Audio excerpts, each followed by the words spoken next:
Today's lesson is about circumference and area, but with a twist. Your learning target says, given the area or circumference, I can accurately calculate a circle's radius or diameter.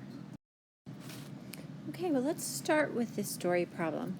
It said Bernard works at a community center that has a circular swimming pool with a circumference of 40 meters. He would like to use a rope to divide the pool down the center.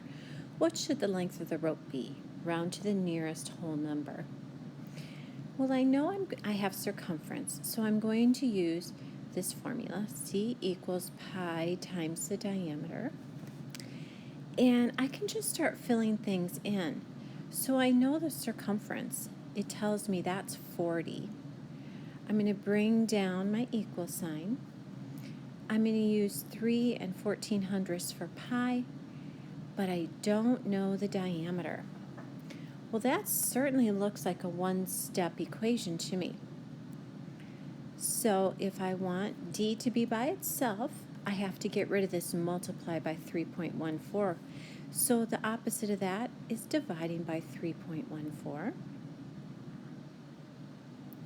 This is gone. And 40 divided by 3.14 gives me kind of an ugly number. It's going to give me this.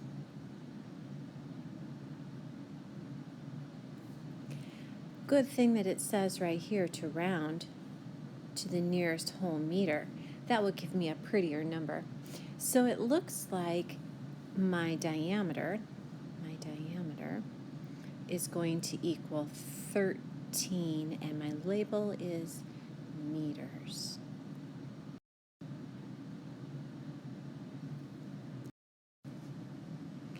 So here we have another story problem, and I want you to try this one without me. So it says, suppose a U.S. regulation basketball is 30 inches around. That would be the circumference. What is the radius? Now be careful, because the last one we did, I asked for diameter. This time I'm asking for radius, so you have to use a little bit of extra problem-solving power for this. And I want you to round to the nearest whole number.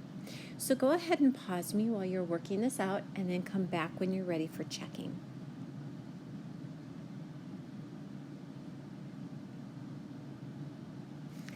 All right, so let's use our circumference because we're talking,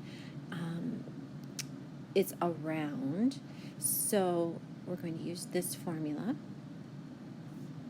And let's plug this 30 in. The 30 is our circumference. So I'm just going to put that under. I'm going to bring down my equal sign. I'm going to use 3 14/100 for pi. And I don't know the diameter. So again, this looks like a one-step problem to me. So to get rid of a multiply by 3.14, I'm going to divide by 3.14. This is gone. And when I divide 30 by 3.14, I get kind of an ugly number.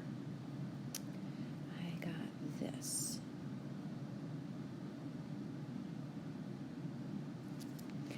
But that's the diameter.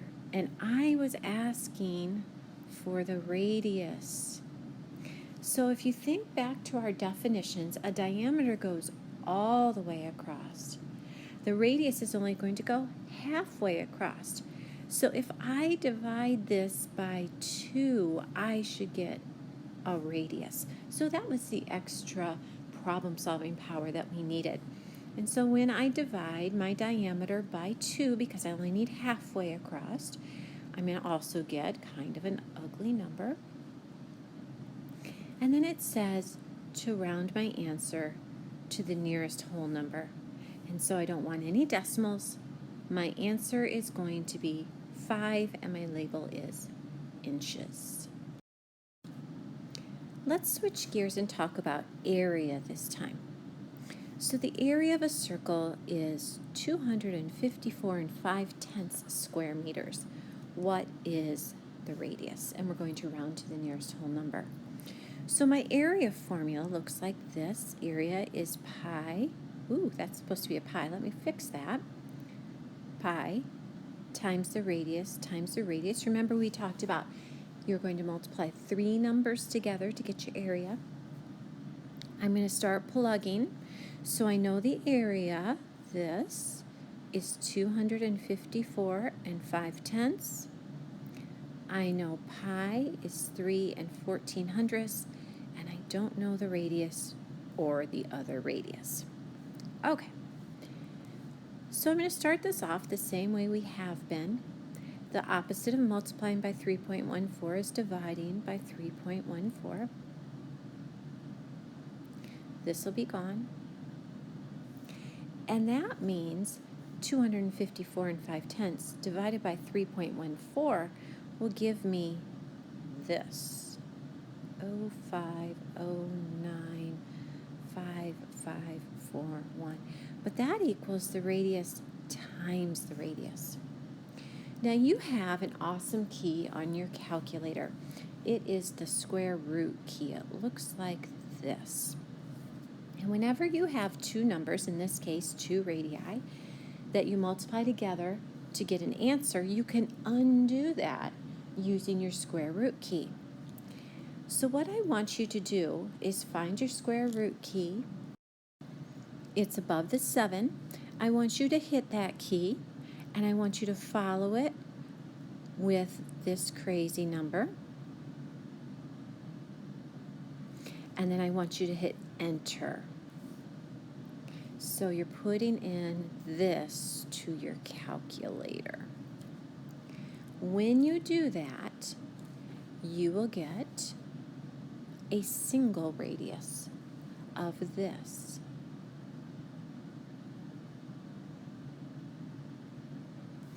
But I asked you to round to the nearest whole number, so we're going to cut it off, no decimals, and the radius will be 9, in this case, meters. So you learned a new key today. Remember that if you have 2 numbers that are the same that you multiply together, you can undo that using your square root key. That's a little tricky. Okay, let's see if you can do this one. So follow my steps that I did last time, except I'm asking you for the diameter. So there's one little extra problem solving power that I need you to show me. So it says the area of a circle, so area, is 176 7/10 square feet. What is the diameter? And round to the nearest whole number. We're going to follow the same process. It's just going to have one little difference at the end because I asked for diameter and not radius. So pause me while you're working this out and then come back for checking.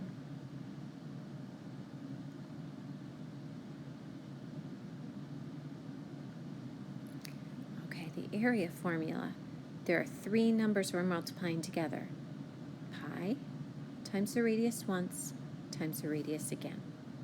So we're just going to start plugging what we know. I'm going to substitute 176 7/10 for the area. I'm going to substitute pi for pi, and I don't know the radius or the radius. So this is a one-step problem. The opposite of multiplying by 3.14 is dividing by 3.14. This is gone.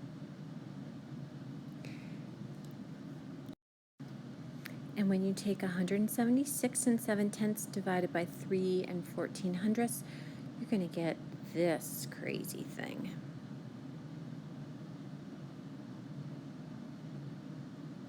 And that's the radius times the radius. So if you remember, I said you had this fancy key on your calculator.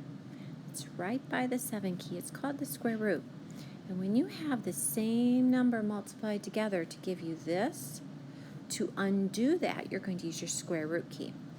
So you're going to hit that. Oops, sorry, I didn't need that. You're going to use this key, followed by the number,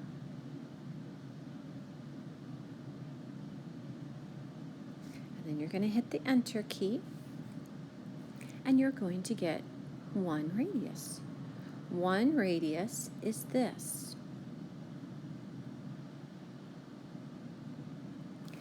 But here's the problem. I asked you for the diameter. If this is if this radius is halfway across, I could just double it and get my diameter. That was the extra problem-solving step that I said you'd have to use. So when I doubled it, I got a diameter of this, but that's not a nice number. So I wanted you to round to the nearest whole number. So no decimals on this one. It looks like my diameter will be 15 feet. Ooh, that was a long problem.